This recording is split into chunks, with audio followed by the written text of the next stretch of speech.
आज हम लोग डे 15 समझने वाले हैं, पढ़ने वाले हैं। तो मैजिक बुक में डे 15 जो है वो है magically heal your relationships. Majorly relationship के बारे में है ये। तो अब जब हम रिलेशनशिप वर्ड सुनते हैं तो हमारा माइंड में बहुत सारे लोग आ जाते हैं। May be parents, sibling, husband, wife, है ना। और बच्चे, फ्रेंड्स, कलीग्स, ऑफिस की तरफ देखें, बॉस, और भी जो वहां पे हैं, है ना, लोग। कभी कभी कोई ऐसा पर्सन भी याद आ जाता है जिसके बारे में सोचते ही हमारा अंदर थोड़ा सा हर्ट फील होता है, गुस्सा आता है, बुरा लगता है ना। तो आज हम उसी इमोशनल बर्डन बर्डन को थोड़ा लाइट करने की कोशिश करेंगे। और एक बात मैं शुरू में ही बताती हूँ, जैसे आज की जो प्रैक्टिस है वो किसी को गलत या सही प्रूव करने की नहीं है, बस हमें उसके लिए अपना थॉट प्रोसेस कैसे बदलना है वो है। इसका मतलब ये भी नहीं है कि हम कोई हर्ट करे तो उसे हर्ट करने दो, अपना बिहेवियर ऐसे बना लो कि एक्सेप्ट करो, ये भी नहीं है, ठीक है। तो अपने हार्ट को मेजरली बर्डन नहीं रखना, अपने ऊपर बोझ नहीं रखना, ये पर्सपेक्टिव है। तो आप लोगों ने कभी नोटिस किया होगा कि कभी कभी कोई रिलेशनशिप कई सालों पहले खत्म हो चुकी होती है। मतलब इतना कन्फ्लिक्ट हो चुका होता है कि ऑलमोस्ट खत्म हो रखी होती है, कोई बातचीत नहीं, कुछ नहीं। अब पर्सन आपकी लाइफ में भी नहीं है ऑलमोस्ट, है ना। लेकिन जब हम उस पर्सन का नाम लेते हैं, जब भी कोई डिस्कशन होता है, तो वो इंसिडेंट ही हमें वो फीलिंग फिर से सारी याद करा देता है। इमिडिएटली हम उसमें वापस चले जाते हैं। वो याद आता है कि उसने मेरे साथ ऐसा क्यों किया था, मैंने उसके लिए इतना सब किया, उसने मुझे समझा ही नहीं, ऐसे करके हम अपने थॉट प्रोसेस लेके आते हैं। और ऐसा जनरली होता है हर एक की लाइफ में। तो ऑनेस्टली ये जो सारी फीलिंग्स हैं ये हर ह्यूमन में आती हैं। हर्ट होता है, ये नॉर्मल है। गुस्सा आता है, डिसअपॉइंटमेंट फील होती है। लेकिन प्रॉब्लम तब होती है जब हम उस पेन को बहुत सालों तक अपने अंदर कैरी करके रखते हैं। रिलेशनशिप खत्म हो गया, हो सकता है पर्सन हमारी लाइफ में हो भी ना, पूरी तरह कंप्लीटली फिनिश्ड है सब कुछ, लेकिन फिर भी हम उस रिलेशनशिप का नाम आते ही बार बार सब कुछ रिप्ले हो जाता है हमारे सामने। तो इसमें गौतम बुद्धा ने एक बहुत ही अच्छी टीचिंग दी है। Holding on to anger is like grasping a hot coal with the intent of throwing it at someone else. You are the one who gets burned. जितना हम ऐसी चीजों को होल्ड करेंगे तो हम ही उसमें जलेंगे, जल जाएंगे। तो इसका एक सिंपल सा एग्जांपल है, इमेजिन करो कि किसी ने आपको बहुत दुख पहुंचाया। आप उस पर्सन से बहुत गुस्सा हो गए, बहुत नाराज हो, उल्टा सीधा बोल आए। लेकिन आप मन में कहते हो कि मैं उसे कभी माफ नहीं करूंगी। लेकिन वो पर्सन शायद अपनी लाइफ में आगे बढ़ चुका हो, लेकिन कहीं ना कहीं वो इंसिडेंस आज भी हमारे अंदर बसा हुआ है। कभी सडनली रात को याद आ जाता है, नींद नहीं आती, कभी सुबह याद आ जाता है, कभी किसी फॉर्म में ट्रिगर हो जाता है, या कभी जनरल डिस्कशन में ट्रिगर हो जाता है, वैसा ही कोई सिचुएशन देखते हैं तो ट्रिगर हो जाता है। इसका मतलब वो कहीं हमारे सबकॉन्शियस में है। तो आज की प्रैक्टिस ये बता रही है कि उस गर्म कोयले को धीरे धीरे रिलीज करना है जो हमारे अंदर है। तो वो हम किस तरह से करेंगे? ग्रैटिट्यूड से। यहाँ एक बहुत ही इंपॉर्टेंट पॉइंट है, अगर किसी ने आपको दुख पहुंचाया है तो ग्रैटिट्यूड का मतलब ये बिल्कुल नहीं है कि जो उसने किया वो बिल्कुल सही था। अगर किसी ने डिसरेस्पेक्ट की है, अब्यूज किया है, गलत किया है, धोखा दिया है, बार बार हर्ट किया है, तो आपको बाउंड्रीज रखने का पूरा राइट है।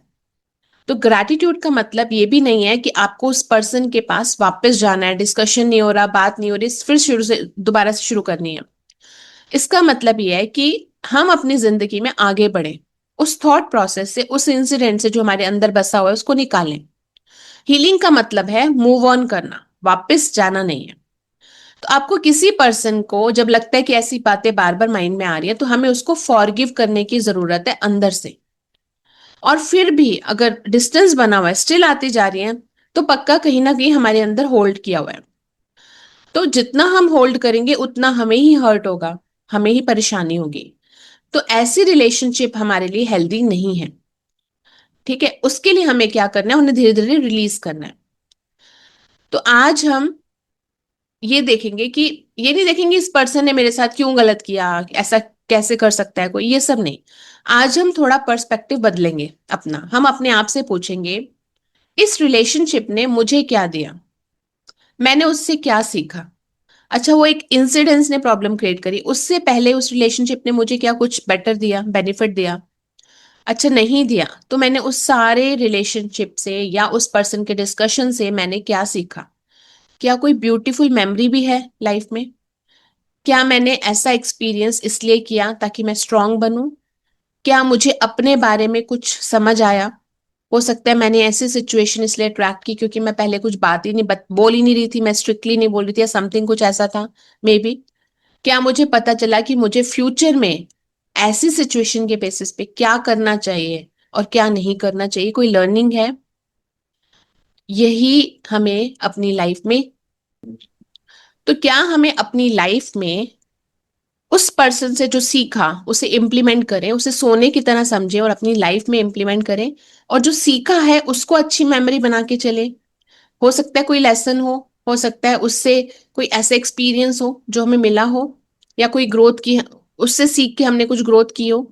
या मे बी वो बहुत मुश्किल रिलेशनशिप हो, लेकिन मुझे ये सिखा गई कि मुझे किस तरह से ऐसे लोगों के साथ बाउंड्री क्रिएट करनी है, ज्यादा कम्युनिकेट, बहुत ज्यादा उसमें नहीं जाना, लूज कम्युनिकेशन नहीं करनी या बहुत डीपर नहीं जाना, मुझे अपनी नीड्स को इग्नोर नहीं करना। हो सकता है कुछ लर्निंग हमने ली हो, है ना? ये सारे हमारे लिए मेजर लेसन्स हैं। तो अगर आपका सच में होता है ना, हमारा बिल्कुल हार्ट ब्रेक हो गया, इतना इतना बुरा इंसिडेंस कुछ हुआ है उनके साथ, हम बात तक नहीं कर पा रहे, तो अनफॉर्चुनेटली वो रिलेशनशिप वहां खत्म हो गई, आप भी बहुत दुखी हुए। तो मे बी आप सोच रहे होगे कि मैंने इतना टाइम इन्वेस्ट किया फिर भी वो रिलेशनशिप नहीं बचा। पर ऐसा टाइम जो आपने इन्वेस्ट किया वो आपको कुछ लर्निंग जरूर देके गया होगा। इमीडिएटली जो लर्निंग मिली है उसके लिए ग्रेटफुल फील करो। हमारी लाइफ में कुछ भी ऐसे ही नहीं हो जाता। अगर कुछ हो रहा है तो उसका कुछ रीजन होगा, कॉज होगा, और अगर वो हो रहा है तो हमें कुछ सिखाने ही आया होगा। जनरली जब ऐसा होता है तो हमें कुछ सिखा के ही जाता है। उस केस में हमने उस जो चीज हमने सीखी है उसको लेना है पॉजिटिवली, उसको ग्रैटिट्यूड करना है। जब हम ग्रैटिट्यूड करते हैं तो मोर फॉरगिवनेस होती है, अंदर से चीजें रिलीज होती हैं, और हीलिंग टाइम लेती है। आप अब शुरू करोगे, कई दिन तक करोगे तो आपको धीरे धीरे पता फील होगा कि हाँ, मुझे अंदर से भारीपन कम हो रहा है। पहले हम पेन को फील करते हैं, एक्नॉलेज करते हैं कि हाँ, मुझे सच में दुख है, हर्ट हूं मैं, अभी भी डिसअपॉइंटमेंट है, अभी भी मेरे अंदर वो कहीं इंसिडेंट्स कहीं स्टोर है। उसको जब आप अवेयर होगे तब आप अपनी हीलिंग स्टार्ट करोगे, चाहे आप ग्रैटिट्यूड करो या जो भी करो। उस पे आप ग्रैटिट्यूड करने के लिए देखोगे इस एक्सपीरियंस ने मुझे क्या सिखाया। मे बी हमने ये सीखा कि दूसरों की कैसे केयर करनी है, मे बी इमोशनली स्ट्रांग कैसे होना है, रिलेशनशिप में कैसे हमें किस लेवल तक जाना चाहिए अंदर, या हमने उस पेन से सीखा कि मुझे और स्ट्रांग बना, मैं उस पेन से और स्ट्रांग बनी, कुछ भी हो सकता है। अब होता है कई बार ये रिलेशनशिप हमारे पार्टनर के साथ होती है। तो आपका रिलेशनशिप या मैरिज हो सकता है एंड हो रही हो, कई बार ऐसे केसेस आते हैं, बच्चे इकट्ठे हैं फिर भी प्रॉब्लम आ रही है, तो रिलेशनशिप कॉम्प्लिकेटेड हो सकती है। तो आपके बीच में कई कई तरह के डिसएग्रीमेंट हो रहे हो, जब आप अपने बच्चों को देखते हो तो लगता है कि मुझे ग्रेटफुल होना चाहिए कि मेरे पास ये बच्चे हैं, which is part of my life. आप उसके लिए ग्रेटफुल होते हो। तो ग्रैटिट्यूड, किसी भी तरह के रिलेशनशिप में प्रॉब्लम है, आप उसमें से अच्छी चीजें निकाल के थैंक यू करो, और धीरे धीरे आप देखोगे कि आपके अंदर से वो सारा जो गुस्सा है, या जो लग रहा है कि जो चीज हमें उस रिलेशन से नहीं मिली जो मैं चाहती थी, वो धीरे धीरे खत्म होने लगेगा। बट ये भी नहीं कह रही हूँ कि जबरदस्ती की फाइंडिंग्स निकालो, पहले कन्विंस हो उस पे जो भी लर्निंग हुई और फिर उसे करना शुरू करो। तो आज आपको एक पर्सन ऐसा चूज करना है जिसके साथ रिलेशनशिप डिफिकल्ट रही हो सकता है वो आपके सिबलिंग्स हो, भाई भाई बहन में कोई हो, कोई फ्रेंड हो, कोई कलीग हो, या हो सकता है कई बार बिजनेस पार्टनर होता है, कोई पड़ोसी होता है, पेरेंट होता है, या हस्बैंड वाइफ में से कोई हो सकता है। ये कोई ऐसा पर्सन हो सकता है जो आपकी लाइफ में अब नहीं भी है तो भी कोई बात नहीं, तो आपके उनसे कांटेक्ट करने की जरूरत भी नहीं है, लेकिन आप अपने इमोशंस को करो। कई बार हमारे पेरेंट्स के साथ ऐसी प्रॉब्लम हुई होती है, वो नहीं होते लाइफ में, बट स्टिल हमें तब भी उन्हें ग्रैटिट्यूड करके इस चीज को खत्म करना चाहिए। तो आपने कैसे करना है, आप नोटबुक लोगे और आप सीधा सीधा उस पर्सन का नाम लोगे और कहोगे आज मुझे ये इस पर्सन के साथ रिलेशनशिप को हील करना है। अब आप लंबी गहरी सांस लोगे और अपने माइंड में उस पर्सन के बारे में सोचोगे।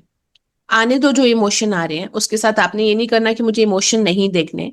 आप देखो क्या इमोशन आ रहे हैं और अब आप लिखना शुरू करोगे ग्रैटिट्यूड।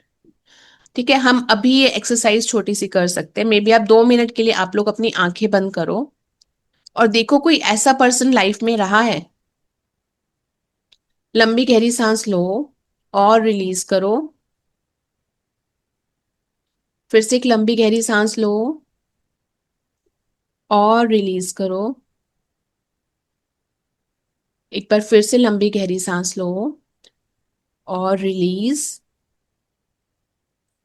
अब 2 मिनट विजुअलाइज करो ऐसी कोई रिलेशन है जिसके साथ आपका कहीं ना कहीं कोई ऐसा इंसिडेंट हो जिसके बारे में सोचते ही जैसे होता है अपनी बॉडी में वाइब्रेशन सी फील होती हैं, या अच्छा फील नहीं होता, या लगता है उसने मेरे साथ बुरा किया। आप 2 मिनट के लिए सोचो और बताओ।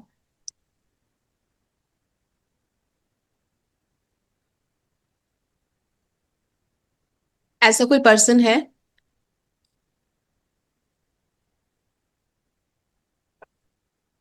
हाँ बिल्कुल। है ना? तो चंद्र प्रकाश जी, आपको कोई ऐसा लग रहा है, कोई है ऐसा पर्सन? जी जी। तो और जस्ट उसने उस बहुत अच्छे पर्सन, लोग मिले। हाँ उस पर्सन के बारे में सोचो और ये सोचो कि ऐसा क्या उस इंसिडेंट से या उस रिलेशन से अच्छा हुआ जो आपकी लाइफ में कुछ चेंज लेकर आया। कुछ माइंड में आया? जी। शताब्दी, आपके आया? हाँ। तो आपने बस उसी को ग्रैटिट्यूड करना है। आपने अब लाइंस लिखनी है, थैंक यू मुझे कुछ सिखाने के लिए या मेरी लाइफ में ये देने के लिए, ऐसे करके करना है।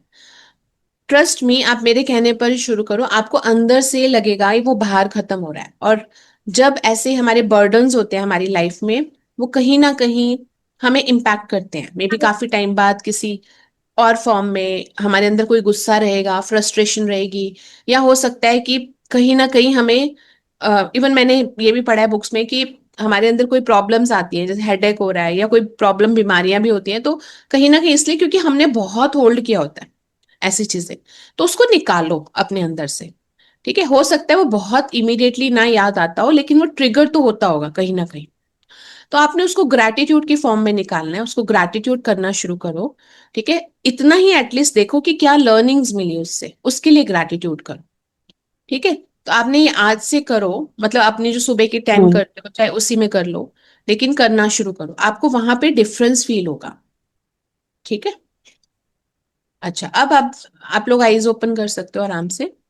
अब अगर हम देखें, जब हम ऐसा करना शुरू करते हैं तो हमने उस पर्सन ने, उसने मुझे क्या दुख पहुंचाया, उस इंसिडेंस में कैसे बात करी, मैंने क्या खोया, इस सब की बजाय हमारा शिफ्ट हो गया, माइंड शिफ्ट हो गया एक्चुअली। माइंड ऐसे शिफ्ट हुआ कि उसने जो किया उससे मैंने ये सीखा ये सीखा। तो मेरा माइंड उसकी नेगेटिव से पॉजिटिव में शिफ्ट हुआ। जब हम पॉजिटिव में शिफ्ट होना शुरू करेंगे ऑटोमेटिकली हमारा सब कॉन्शियस में से जो नेगेटिविटी होती है वो रिलीज होने लगेगी। ठीक है। अच्छा, कई बार मैं मानती हूँ रिलेशनशिप बहुत पेनफुल होता है। ठीक है। कई बार मैंने ऐसा भी देखा है कि हम जब किसी से बात करते हैं अपने सेशंस में किसी रिलेशनशिप्स के बारे में, तो पर्सन को अटैक्स आने लगते हैं, इतना ज्यादा होता है। लेकिन आपने धीरे धीरे उसको ग्रेटफुल करते हुए, मतलब थैंक यू करते हुए, आपने उसको हील करना है स्लोली एंड स्लोली। ये नहीं कि एक पर ही बार यार में आपको बहुत मुझे ज्यादा। एक एक चीज थोड़ा इसमें जस्ट ऐसे पूछना है कि जैसे एक सिचुएशन है कि कोई रिलेशनशिप है एंड वो एंड हो गया है, मतलब अभी मतलब जस्ट मेमोरीज में है, बट फिर भी वो मेमोरीज परेशान कर रही है। बट व्हाट इफ कोई ऐसे रिलेशन है जो कि अभी तो एक्चुअली शायद म्यूटेड है, but we are still impacted, due to whatever has happened, जिसके लिए ये म्यूट हो गया रिलेशन। उस वो जो एक्शन था ना, उसके लिए अभी भी लाइफ इम्पैक्टेड है। So even if the relation is muted, but we can still feel the impact, then hmm. What? हाँ, मतलब आप वो रिलेशनशिप में ना कोई डिस्कशन है ना कुछ है, राइट?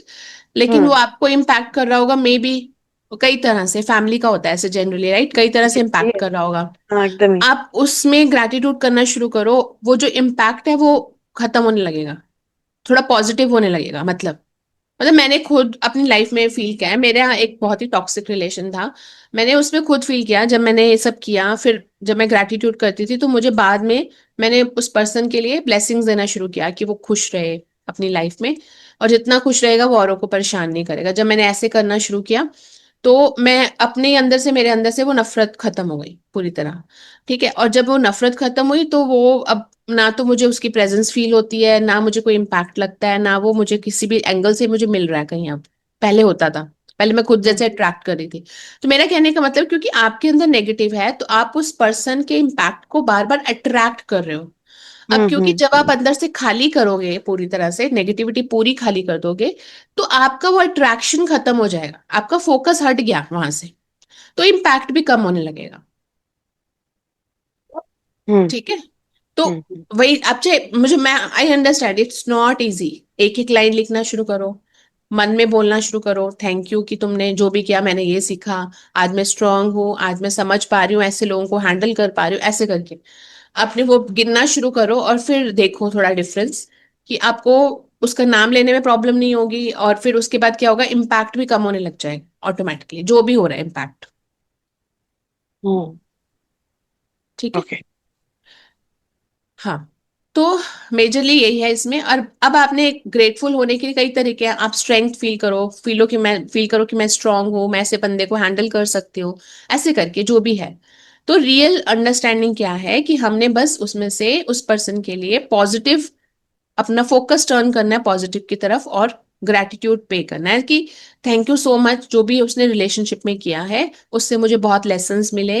मेरी कुछ अच्छी मेमोरीज भी हैं, बुरी मेमोरीज भी हैं, बट अच्छी मेमोरीज जो हैं वो मैं रख रही हूँ। तो ऐसे करके आपने बोलना है कि these are the good memories, और जो मेमोरीज मेरी वो नहीं है, वो मैं उनको पूरी तरह रिलीज कर रही हूँ, राइट। और आप बोलो आई रिस्पेक्ट माई बाउंड्रीज, जो मैंने बाउंड्रीज क्रिएट करी हैं, और I want to heal myself my own pace. ठीक है, और जो भी पास्ट में हुआ, my past was part of my story, so but it does not control my future. So remember this, जो पास्ट में हुआ हुआ वो इम्पैक्ट नहीं डालना चाहिए फ्यूचर पे।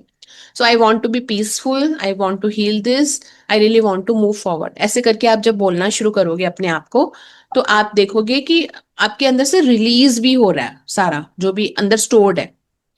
ठीक है, तो आप चाहो तो 10 लाइंस ग्रैटिट्यूड करो या कम भी करो, इट्स ओके, पहले एक से शुरू करो, then you can start doing more. Hmm hmm. ठीक है, कोई डाउट तो नहीं है? नहीं। ठीक है, चलो फिर आप लोग ये प्रैक्टिस करना, फिर शेयर करना कैसा लग रहा है।